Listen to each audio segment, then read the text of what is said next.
Hello and welcome to the relationship theory.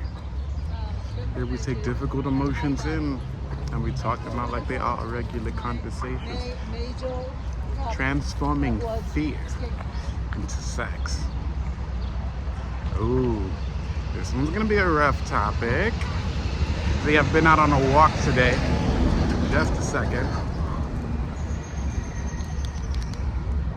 I've been out on a walk today, and I'm still on the walk. I'm gonna be on the walk for quite a while today. Realize that I really should just be taking myself out on walks regardless, for several reasons, and one of the reasons is what I'm gonna be talking about on this vlog: transforming fear into sex. It's so important, y'all. Okay, so I want to start with the animals, because the animals give us the clarity we need to focus on the things that consciousness preserves, such as our emotions. And and I'm pretty sure that sounded pretty good, and one of the reasons why is because I'm not afraid of sounding good. I had an interview just the other day. Be quiet. Yeah, but anyway, not being afraid of sounding good is really important.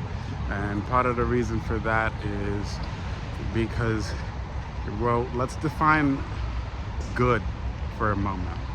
I don't have a general term for what good is, other than that it works for me, so it probably works for other people. And in the case it doesn't work for other people, it probably works even better for me in a way that I haven't yet applied or thought about, just taking the time to think about, which is really important if you think about it. If I have to take the time to think about what good I have yet to experience, I think that works better for me. But how?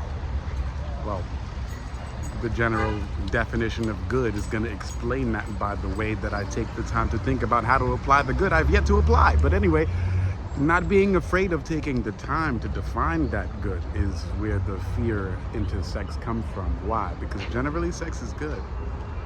And I don't mean to apologize for this, but the conversations that I'm going to be having in season 5 for this vlog is going to be centered around sex. Now, I'm honestly afraid of YouTube censoring my videos past this point, so I might need to move to Patreon regardless, right?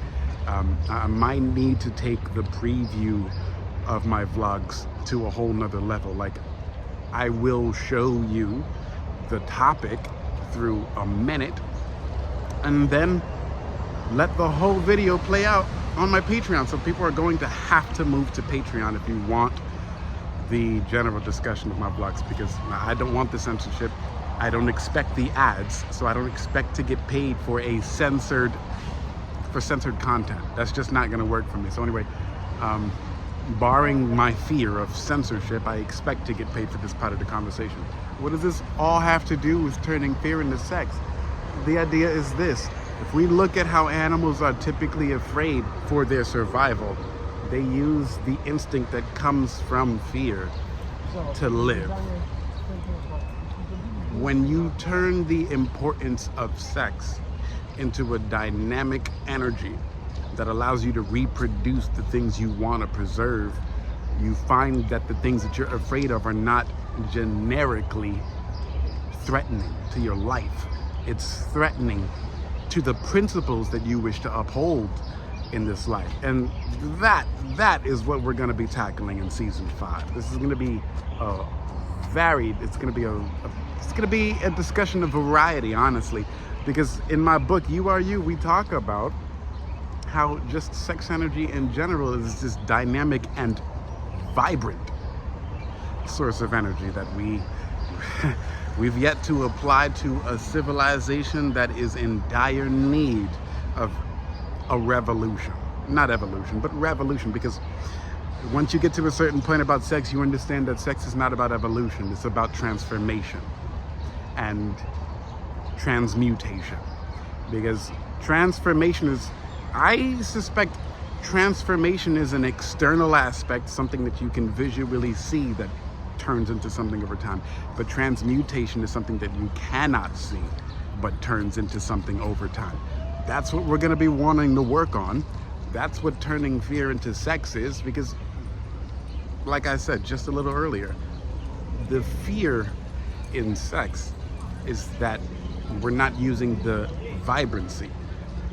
That vibrancy comes from everything that we are made of when it comes to potential, okay? So it's the potential that we want to preserve. Not everything in our single human life is going to do. This is why we become parents, grandparents, great-grandparents, godmothers and godfathers, aunts and nephews and uncles. This is why we become these things, because we're not just human. We're a part of a family, namely the human family, but also in blood. And being able to parse that out, being able to articulate that, being able to know that, be aware of it, but also apply it to our lives. Apply that dynamic to your life. It makes for a more vibrant life. Because you see how the conversation moves away from having sex and it moves more to just being vibrant.